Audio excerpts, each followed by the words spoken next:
سلام، به فصل 5 دوره خوش اومدید. توی این فصل قرار بپردازیم که اپلیکیشن رو وقتی ساختیم کجاها میتونیم منتشر کنیم و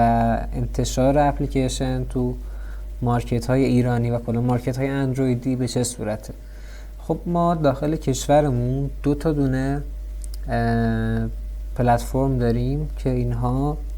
از لحاظ تعداد یوزر و کاربر در صدر هستن و حالا بیشترین دانلود و بیشترین تعداد یوزر هم متعلق به کافه بازاره با بیش از 45 میلیون کاربر. و برای اینکه بخواید داخل کافه بازار اپلیکیشنتون رو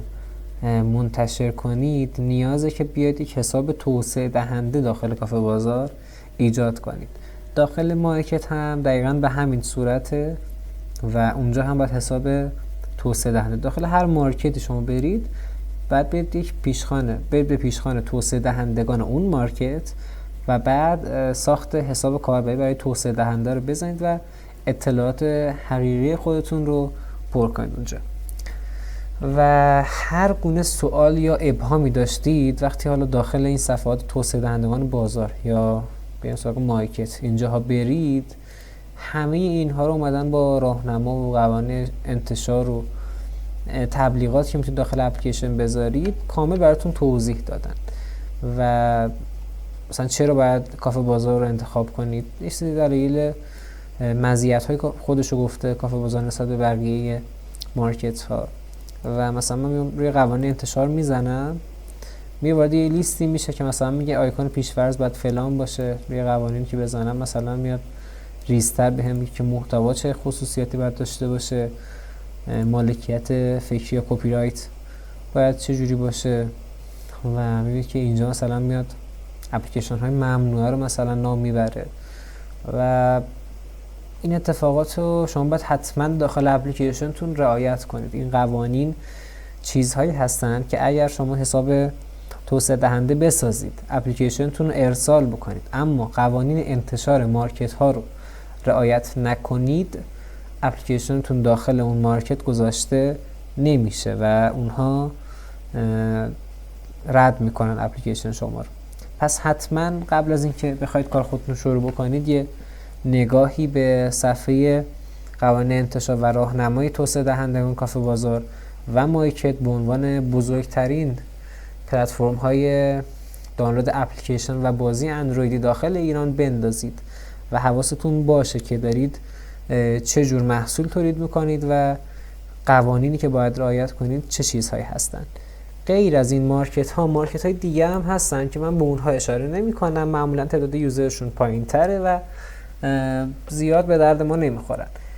اما یه دونه مارکت دیگه داریم به نام توپ مخصوص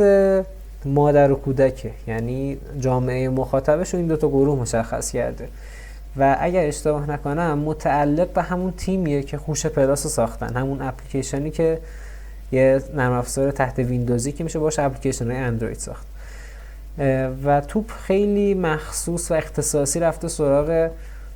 بازار کودک و مادرها و تمامی اپلیکیشن ها بازی هایی که داره تو همین حوزه است. شما میتونید اینجا هم برید توی راهنماش و ببینید که حالا اینجا راهنما مرتبط با دانلود نرم افزاره، برید داخل پنل توسعه دهندگانش و اینجا هم اگر حالا محصولی مرتبط با کودک و نوجوان داشتید بذارید، چون این اومده رو بازار خاصی هدف دست گذاشته.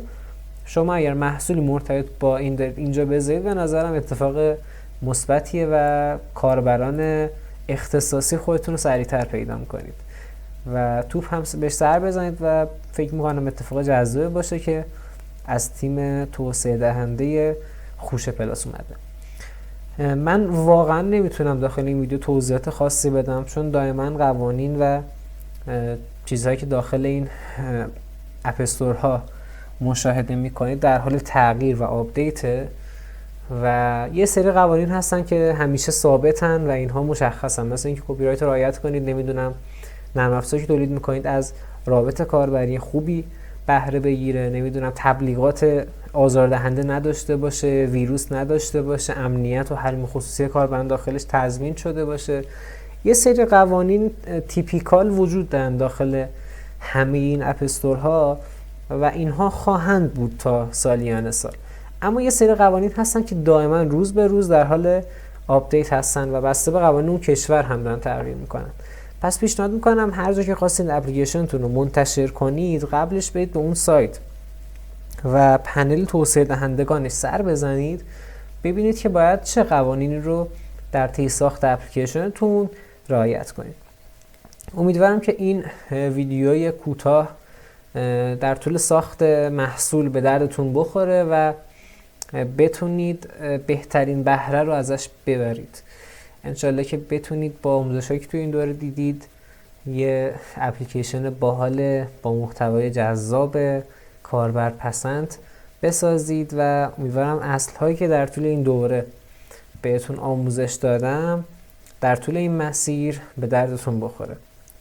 اگر باز هم سوالی چیزی بود داخل گروه میتونید بپرسید، من در خدمتون هستم.